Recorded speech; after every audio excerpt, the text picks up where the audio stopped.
দেখুন, পশ্চিমবঙ্গে 6টি বিধানসভায় উপনির্বাচন ছিল। 6টি বিধানসভার মধ্যে 5টা বিধানসভা ছিল তৃণমূলের আন্ডারে, আর একটা বিধানসভা ছিল বিজেপির আন্ডারে। শুধুমাত্র কিন্তু পশ্চিমবঙ্গে 6টা আসনই নয়, 6টা আসন ছাড়া 9টা রাজ্যের 26টা বিধানসভায় উপনির্বাচন ছিল কালকে। এগুলোর সাথেও কিন্তু ঝাড়খণ্ডের 43টা আসনে নির্বাচন ছিল। কিন্তু এত জায়গায় নির্বাচন হওয়া সত্ত্বেও আপনি কোথাও ভায়োলেন্সের কথা শুনতে পেরেছেন? কিন্তু ভায়োলেন্সের কথা শুনতে পেরেছেন পশ্চিমবঙ্গে। কোথাও তৃণমূলের কর্মীরা বিজেপি কর্মীর গাড়ি ভেঙে দিচ্ছে, কোথায় আইএসএফ এর কর্মীদের একেবারে বুথ পর্যন্ত পৌঁছাতে দিচ্ছে না তৃণমূল কর্মীরা, রাস্তাতেই তাদের হুমকি দিচ্ছে, ভোটের আগের দিন রাত্রিবেলা বাড়িতে গিয়ে বাইক বাহিনী চড়াও হচ্ছে, বলছে আপনারা বুথে বসবেন না। এই লেগেসিটা কিন্তু পশ্চিমবঙ্গের আজকে থেকে নয়, 1977 সালে সিপিএম যখন ক্ষমতায় এসেছে তখন থেকে এই জিনিসটা চলে আসছে। সিপিএম চলে যাওয়ার পর এটা তো বন্ধ হয়ে যাওয়ার কথা ছিল তৃণমূল আসার পর, কিন্তু না, তৃণমূলও এই সিপিএম এর লেগেসিটাকে খুব ভালোভাবে কন্টিনিউ করছে। দেখুন, এসব ছেড়ে দিন, এবার আমরা আসি ইলেকশনের কথা। ঠিক আছে, 6টা জায়গায় উপনির্বাচন ছিল, 6টা জায়গার মধ্যে একটা জায়গায় শুধুমাত্র বিজেপি ছিল, সেটা হচ্ছে মাদারিহাট। বাদ বাকি 5টা জায়গাতে তৃণমূল কংগ্রেসের বিধায়ক ছিল। খুব ইজি ক্যালকুলেশন, তৃণমূল কংগ্রেস 5টা জায়গা থেকে খুব ইজি ভাবে উইন করবে। ঠিক আছে, যে বাই ইলেকশনে ভোটার টার্ন আউট হয়, এবার কিন্তু সেই ভোটার টার্ন আউটটা অনেক বেশি অন্যান্য নর্মাল ইলেকশনের থেকে। বাই ইলেকশনে 64-62% ভোট, মানে এটা কিন্তু খুব ভালো ভোট পড়েছে। এবার আসি একটু বিজেপির। দেখুন, ইলেকশনের রেজাল্ট সবাই খুবই ক্লিয়ার, 5খানা জায়গায় খুব ইজি ভাবে তৃণমূল কংগ্রেস জিতবে। ঠিক আছে, যে মাদারিহাট বিধানসভা ছিল এখান থেকে কিন্তু বিধায়ক ছিলেন মনোজ টিগ্গা, যিনি এখন আলিপুরদুয়ারের এমপি হয়ে গেছেন। এখান থেকে বিজেপির হয়ে লড়ছিলেন রাহুল লোহার একজন যুব মোর্চার কর্মী। আমরা ভোটের দিন দেখলাম ওনার গাড়ি ভাঙা হয়েছে এবং অনেক জায়গায় দেখা যাচ্ছে মাদারিহাটে দেদার ছাপ্পা হয়েছে। এখনো পর্যন্ত কনফার্ম নয় মাদারিহাটে বিজেপি জিতবে কিনা, এখানে কিন্তু খুব ক্লোজ কল হবে। যদি বিজেপি হেরে যায় সেখানে কিন্তু মাত্র 5-6 হাজার ভোটে হারবে। যদি মাদারিহাট থেকে বিজেপি জেতে কিন্তু মার্জিনটা খুব কমই হবে, মাত্র 5-6 হাজার হবে। যদি হেরে যায় 2-3 হাজারের ভোটে হেরে যেতে পারে, কিন্তু মাদারিহাট এখনো পর্যন্ত কনফার্ম নয় বিজেপি জিতবে, আমি বলতে পারি।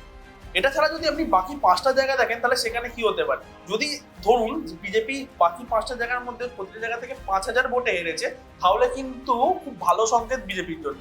আর যদি ধরুন 10,000 ভোটে বেরিয়েছে, তাহলে ভাবুন শুভেন্দু অধিকারীকে দিয়ে অনেকগুলো র্যালি করালে সেই মার্জিনটা কমে যেতে পারে। আবার যদি ভাবুন ওখান থেকে যদি 15-20 হাজারের ভোটে হেরেছে, তাহলে কোনো স্টার ক্যাম্পেনার যেমন মিঠুন চক্রবর্তী, তাদেরকে নিয়ে এসে ক্যাম্পেন করলে তাহলে পরবর্তী 2026-এ এখানগুলো থেকে জিততে পারে। আপনি যদি 25,000-এর বেশি ভোটে হেরেছেন, তাহলে কিন্তু আপনাকে অমিত শাহ কিংবা যোগী আদিত্যনাথকে দিয়ে এইসব জায়গায় র্যালি করাতে হবে, তাহলে কিন্তু আপনি 2026-এ এইসব জায়গা থেকে আশা রাখতে পারবেন। দেখুন, কারা এখন বিজেপিকে মেনলি লিড করছে। ঠিক আছে, সুকান্ত মজুমদার আগের প্রেসিডেন্ট ছিলেন। সুকান্ত মজুমদার এখন বেশিরভাগ টাইমই থাকে দিল্লিতে। ঠিক আছে, সুকান্ত মজুমদার আর ওয়েস্ট বেঙ্গলে এখন কমই থাকেন।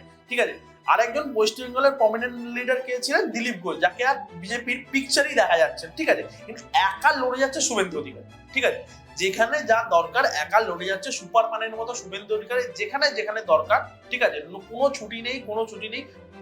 ছুটি নেই শুভেন্দু অধিকারী সব দিন প্রতিটা জায়গায় কোনো না কোনো জায়গায় বিজেপির কোনো না কোনো সভা আপনি করছেন। ঠিক আছে, এবার ওনাকে বুঝতে হবে উনি সংগঠনের দায়িত্বটা বেশি নেবেন না বিরোধী দলনেতার দায়িত্বটা বেশি নেবেন। যদি উনি সংগঠনের দায়িত্ব বেশি নেন, তাহলে বিরোধী দলনেতার কাজটা আপনি ঠিকঠাক করে করতে পারবেন না।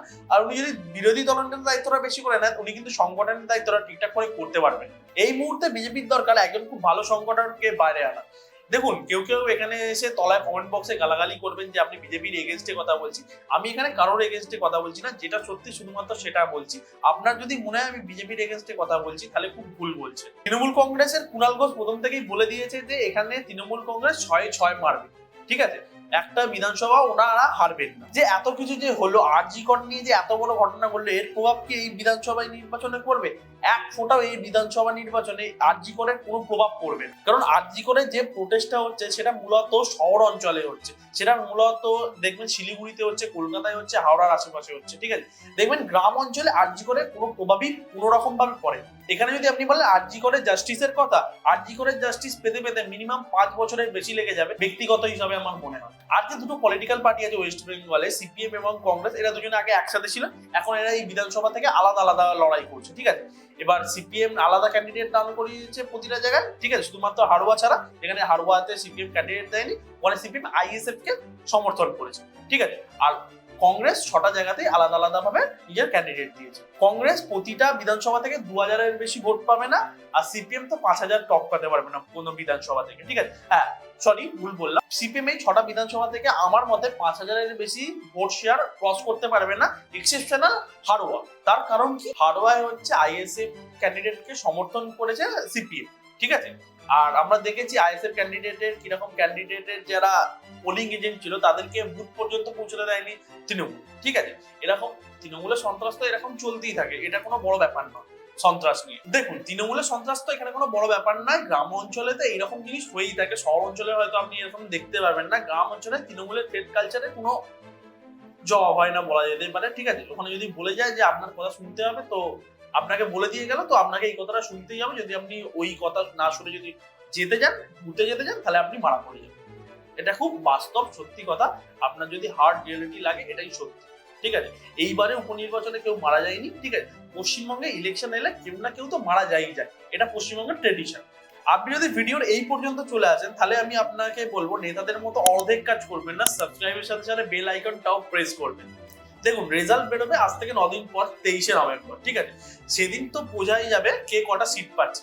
আমার মতে এখন পর্যন্ত আমার মনে হচ্ছে বিজেপি পাবে একটা সিট, শুধুমাত্র মাদারিহাট, আর তৃণমূল বাকি 5টা পাবে। ঠিক আছে, এবার যদি কোনো মিক্স ক্যালকুলেশন হয়, তাহলে বিজেপি মাদারিহাট হেরে যেতে পারে, তখন কিন্তু তৃণমূল 6-6 হয়ে যাবে, তৃণমূলও কিন্তু মাদারিহাট বার করে দেবে। আমাদের কথা যদি আপনাদের হার্শ রিয়েলিটি লেগে থাকে, অবশ্যই নেতাদের মতো অর্ধেক কাজ করবেন না, সাবস্ক্রাইবের সাথে সাথে বেল আইকনটাও প্রেস করবেন, এবং নিজের মতামত অবশ্যই কমেন্ট বক্সে জানাবেন। আমি সবার কমেন্ট রিপ্লাই দেবো, কথা দিচ্ছি। টাটা, পরের ভিডিওতে তাহলে দেখা হচ্ছে, বাই।